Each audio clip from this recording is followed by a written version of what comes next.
You're listening to Marketing Tips with Meliss podcast.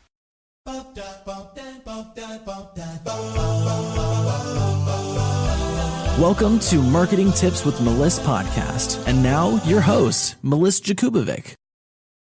Hey, everybody. Hello, and welcome. Let me know if you can hear me. I am sitting outside on my porch and the wind is blowing and it's really gorgeous outside and my microphone is here, so I'm not sure if you can hear me. So let me know in the comments if you can. I will wait for you to hop on while I share this video across my social media channels, and I encourage you to do the same thing. In fact, that is what we are talking about today, the where, when, and what to share across your social media platforms. Lots of noise here, so let me know if you can hear me in the comments. Hi, Roberta. Thanks for being on. Let me know if you can hear me. There is a plane flying over me right now. But what I wanted to talk to you guys about today is the where, the when, and the what of what to share across your social media platforms. And it is really important that you understand this and know this because it's challenging. And if you do it incorrectly, it can cause you a lot of social media harm. Yes, you can hear me. Excellent. So first I want to talk about where to share. It's a rhyme, where to share. If you go live, you can share this on all your platforms, right? And that would be one place to share. But why would I choose to share something in one place versus another place? And the answer is because it matters where your audience is. What is your audience doing? And where are they hanging out? Because that is where you want to share. So you need to first know who your audience is. And from there, you will kind of understand what's the best place to be to get in front of them. So let's discuss that. We have LinkedIn, we have YouTube, we have Facebook, we have Instagram. Where is your ideal target market? And that's where I want you to concentrate most of your postings. And the other thing is, I want you to master one platform first. I know we get really excited and we say, oh, I need to be on this platform and this platform and this platform. But what ends up happening is you have a watered down brand on every single platform. So I want you to pick one platform and master that platform. Have a big following on that platform. Actively post on that platform. Engage with your audience on that platform. And once you're able to manage and handle that, then it's time to move on and expand to another platform. So for example, Meliss Marketing is on Facebook and Instagram, YouTube, and LinkedIn.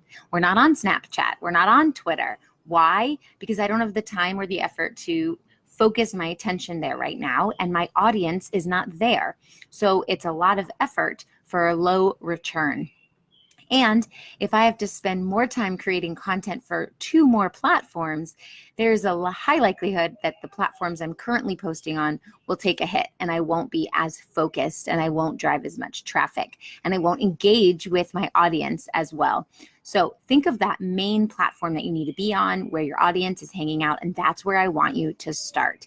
And also, I want you to understand that each platform responds differently to the posts. So, oh my gosh, so many people come to me when they're ready to work with me and I look at their feeds and I say, oh my gosh, you are literally posting the same content from Twitter to Instagram to LinkedIn to Facebook. And that is not good. It doesn't work with the algorithm. The algorithm is going to boost the posts that are native to that platform and follow the rules of that platform. So if you're posting on, sorry for the loud noise, we've got a fire truck coming through. If you're posting on more than one platform, make sure you're posting according to the rules of that platform. So for example, hashtags on Facebook are irrelevant. Yes, you can click on them and it can pull things up, but that's not what's native to the Facebook platform. So when I see tons of hashtags at the end of a post, I know it comes mostly from Instagram. And you're just sharing your Instagram post on Facebook. Facebook knows that too. So Facebook says, this is not a post that's made natively in this platform. So I'm not going to push it out into the world and boost the affinity so that more and more people can see it. So you want to make sure that you're posting on Facebook, the way Facebook users will navigate the platform. And you're posting on LinkedIn, the way LinkedIn users will navigate the platform. And then the platforms will help you and boost your affinity, and that algorithm will really work in your favor. So make sure you know what you're posting to which platform and follow the rules of the platform.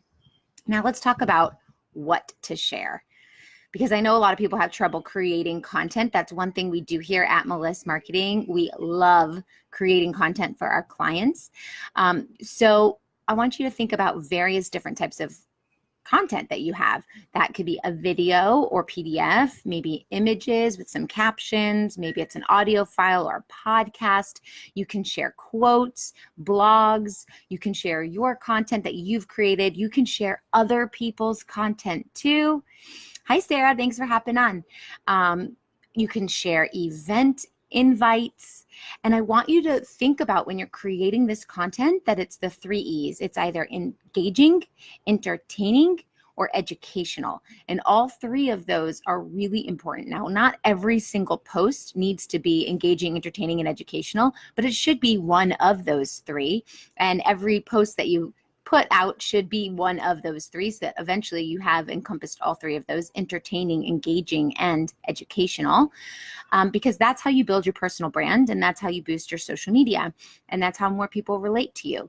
You want it to be engaging so that they're having a conversation with you and you're building a relationship. You want it to be educational so that you can share your product, and you want to make sure that you can teach them what they don't know, so that you position yourself as the expert, the go-to person. And you want it to be entertaining, because people go on social media to feel entertained. That's why we go to YouTube, to watch a video.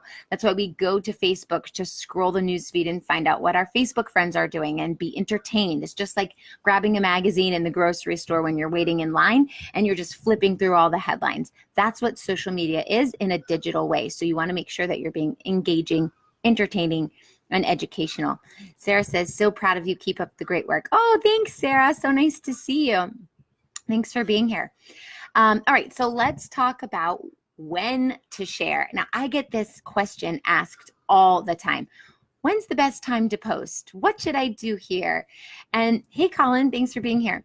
And when is the best time to share? Well, you need to first decide, is your content time sensitive or is it evergreen? So time sensitive means like it needs to happen now. You're inviting people to an event. You're going to post all about the event. And once the event's over, you're not going to post on that anymore, right? So that's time sensitive. Now, something that's evergreen can be shared at various times throughout the year, throughout the day, across different platforms. Maybe something like a healthy recipe, something like that. Never goes out of style. People always want to know. I have a recipe for strep tea. That's what my family calls it, strep tea. It's a holistic combination of things that we drink in my house whenever anybody has a stomach ache, a headache, a sore throat. It's called strep tea because my older son had strep 9 or 12 times, an amazing amount of times back in first grade, and we made this tea all the time for strep throat. Eventually, he got his tonsils removed, but we call it strep tea. And I posted about it with all of the recipe and how to make it and all the directions on my Facebook newsfeed, probably 2, maybe even 3 years ago now. And every time someone's sick, they reach out to me, hey, where's that recipe for strep tea? Can you share the strep tea? And then I go back to that post and I just reshare it and I type in their name and I tag them in it. So that's an example of something that's evergreen. It never goes out of style. People are always getting sick and they always want holistic methods to heal. Something that's time sensitive is like, come to my workshop next Tuesday night. And I'm going to be sharing about that all week. But after Tuesday, we've put it away and it's not. So you need to think about that content. Is it time sensitive or is it evergreen? And that's going to help you decide where to share it and when to share it. I also want you to think about your frequency and your consistency. So if you're going to post a blog, are you going to post one blog every month? Are you going to post one every other week? Are you going to post 2 blogs a week? Whatever that frequency is, decide and commit, and then be consistent with it. If you're building an online brand or an online business, you have to be consistent and show up all the time the same way. So for example, on my LinkedIn, I write an article every Wednesday. I don't write it on Monday. I don't write it on Friday. I don't write it every other week. I don't write it whenever I feel like it. I write it every Wednesday. People who follow me on LinkedIn know that, and they check out my article every Wednesday. Or I write a blog. Or if you sign up for my email list, I email my subscribers twice a week. So people are expecting I'm getting an email twice a week. So you want to keep up that frequency and keep up the consistency.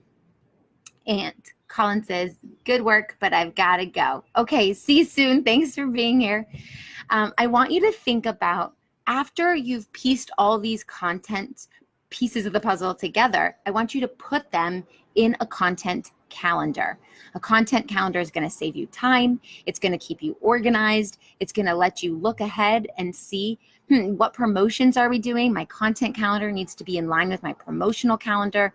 And you can really plan everything ahead, and then you can set it up for automation and let it run on its own. So that's a little bit more high tech, but definitely a useful tool in your business. So this, in a nutshell, is the where, when, and what of your social media content and social media scheduling across your social media platforms.